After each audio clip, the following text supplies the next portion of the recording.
পার্থ ভৌমিক তো নিজে আসবে না, ও তো নিজের ক্যাডারদেরকে লেলিয়ে দিয়েছে। পার্থ ভৌমিকের তো ক্ষমতা নেই এখানে আসার।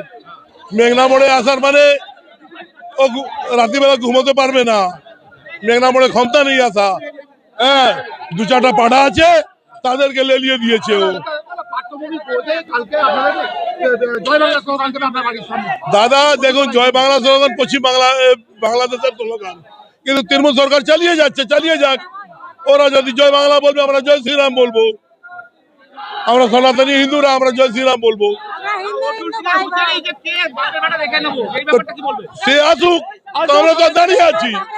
আমাদেরকে অর্জুন সিং লাগবে না, আমাদেরকে অর্জুন সিং লাগবে না, আমরাই বুঝে নিব।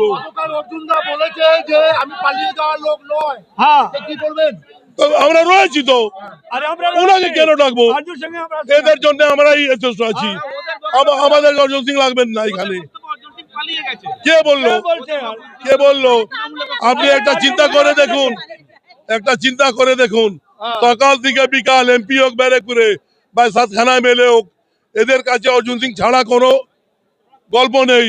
আজকে ব্যারেক পুরো অঞ্চলে 400 সিকিউরিটি আছে তৃণমূল নেতাদের। কার ভয়ে?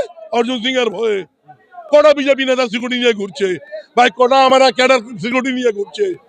ভয় এদের আছে অর্জুন সিং থেকে। একটা লোক এদের ঘুম কেড়ে নিয়েছে। এই তো সামনাসামনি করবো। আপনি আমার বাড়িতে আসবেন চমকাতে, আমরা কি পালিয়ে যাবো নাকি?